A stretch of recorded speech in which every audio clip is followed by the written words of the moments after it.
This is the Weltkrieg and we're playing the Eastern Front duration campaign. We're probably going to add a couple of bits from the Ottoman game, the Thessalonica front and the Gallipoli front. We're thinking maybe we may even mess with the Italian front because it fits in the fact that Austria had to fight on the Italian front as well. Right, first thing I'll say is I managed to find on Board Game Geek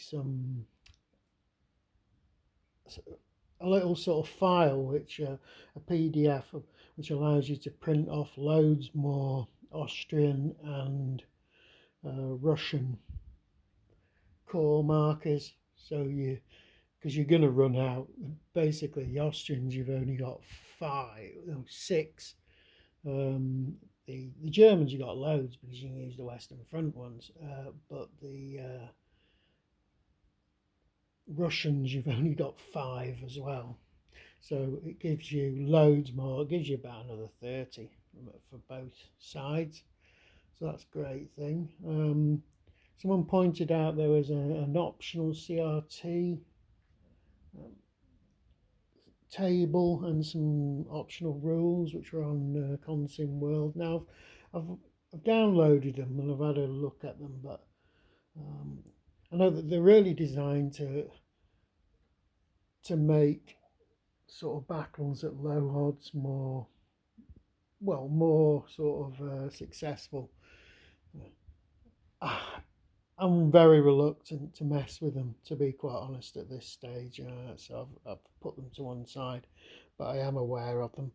There is a frequently asked questions page with quite a few things which they're really confirming stuff that's in the rule book. A lot of it is saying, did you know all these special rules apply? And they're all in nation-specific rules sections. Most of them are in here, but there are some scenario-specific ones that you need to be aware of. There's also a list of errata as well, which I probably should go through and I haven't done. I've got to admit I've been a bit naughty not doing that. Other things that we've done, we've actually printed off and laminated some extra core display pages, so it'll allow me to use all these extra core markers. One thing I do need to say is there are a series of 18 videos by Dave Schroeder, who is the designer of this game, which cover most of the rules. They are exceptionally good and you should definitely watch those multiple times. There were supposed to be more, but it ends at video 18 and then it says video 19 is entrenchment, but it points you towards their website for that, and the website is no longer there. Decision Games have got the rights to this, so they've got rules on their site, but they haven't got links to any of those videos, or not as I'm aware of anyway.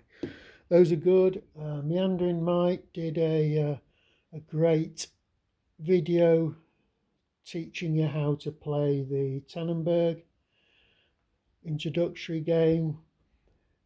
It's interesting, but if you watch that, he does make quite a few criticisms of the rules, but that's because he's trying to play an introductory game, and the rule set, when they did it, they didn't do it particularly brilliantly. They left in stuff that's not applicable to Tannenberg, and they messed up the where all the paragraph and page references at the start and stuff. So don't worry about that if you're playing the duration game or anything like that. Any other things that we've got of note? Not really. What I've done, decided to remove the demoralization point track off the wall because it's wall mounted. I know what's going to happen. You're going to keep moving these numbers along this chart, and if it drops off the chart, you might not be able to remember where it actually was. And those are really important, those demoralization effects thing. What we've done so far is we've played the first turn. I mistakenly said this game started at the 1st of August. It doesn't, actually starts on the 3rd of August. But a bit like Twilight in the East, quite a lot of units can't move. So the Serbians and Montenegrins can move, the Austrian armies down south can move, apart from landwehr units. There are some special rules for the Second Army, which are very complex if you're just playing the Serbian scenario, but we're not here. And the rules in the duration game supersede them, so don't get hung up over the Second Army like I did, and then realise no, they don't actually apply for the duration game. It's really because the Second Army was assigned to attack Serbia, but it had been already agreed with the Germans that that army would be used to attack the Russians. So it caused a bit of a hoo-ha, and in the end, the Second Army was moved to the Galician front, but not all of it. Some of it stayed behind, but that's quite a complicated set of rules, which is not applicable for this. Another thing to remember when you're playing with the Serbians and Montenegrins do not require supply to defend.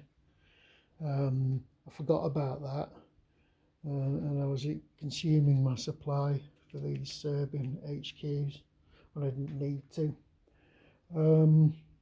Anyway, that was dead easy to correct. Another thing with the Austro-Hungarian units in Galicia, everything apart from the landwehr is active. So the Austro-Hungarians have moved forward from their staging areas and they have crossed the border in places. But the Russians were quite a way off from the border, so there's actually been no fighting in that area. The only fighting that's actually occurred has been on the this front here with the Serbians and Austrians. That's pretty much been, give or take, both sides suffered about the same. The Austrians had, I keep calling them Austrians, I'm going to do that instead of keep saying Austro-Hungarian. I'm sorry, you're going to have to bear with me. Yeah, the Austrians had such superior numbers here, they were able to inflict some casualties, and even though the Serbians did inflict a couple back. The Russian area, Russian units, they can't move. They were all basically, apart from the cavalry, no one's allowed to move. On the only area where they were allowed to move was the First Army here, where everything apart from the HQ can move. Now, I did read somewhere that you're not allowed to use column marches, which is like a forced march on the first term for the First Army. I wasn't able to actually track that rule down, but I have seen it. So I kept that in place anyway. One rule I didn't remember was Austro-Hungarians have got a special rule. They can't use column march to go nearer to an enemy unit. So it didn't affect anything anyway, but I'd completely forgotten about that rule. So there hasn't been any engagement here because two armies are still too far apart at this stage in the war. The only German units that could move were these 8-5 divisional units and I think it was the cavalry. I'm not entirely sure. Anyway, there's only a few German units that could move as well. So there hasn't been a huge amount of stuff going on. It's mainly been me reading rules and stuff like that. Oh, that just reminds me, there is one important thing. When you're setting up these games, it does say don't bother about unit designations unless you're really really historically, if you're concerned about historical accuracy and want units to be in the game, these units are very much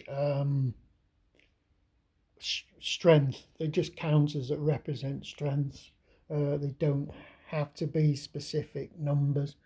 Like at this one here, that 11th, I don't have to use a specific version of that counter, though I could do.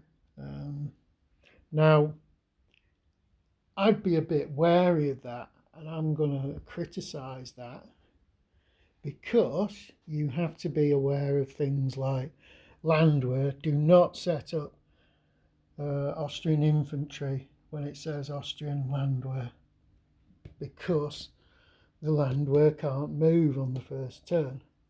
Another thing to remember is Austrian cavalry. Certain Austrian cavalry units have yellow movement and yellow strengths. They behave differently to standard Austrian units, so they need to be set up correctly. Another thing is the Russian Cossack cavalry. You must use Cossack cavalry units for that. You don't use the regular Russian cavalry. So you can't just set things up using whatever strengths you want. You've got to think about it. Now, one thing I didn't do the Austrians exactly by their nationalities. I'm going to have to backtrack on that and possibly make sure that all the Austrian units are of the correct nationality. The reason for that is Austrian replacement system is done by nationality, and if you haven't set up correctly, it's going to have a negative effect on it, so I'll have to backtrack on that. And that pretty much covers it. So as I say, I've played this game before. I'm going over the rules again, particularly on Dave Schroeder's videos. There's actually things in those rules where I'm going, oh yeah, I remember that, and then I'm thinking, oh, I didn't know that the last time I played. So I obviously wasn't fully aware of those videos when I did the original playthroughs. The original playthroughs are on my website. It goes entire war up to 1915. But to be quite honest, you might as well watch this instead. This is going to be a lot easier to manage, because trying to manage the entire war, I did sort of make quite a few mistakes because there was so many, like trying to put the Ottoman, the Western, the Eastern, Italian duration games all together. It was getting quite complicated. Anyway, that's it for the moment.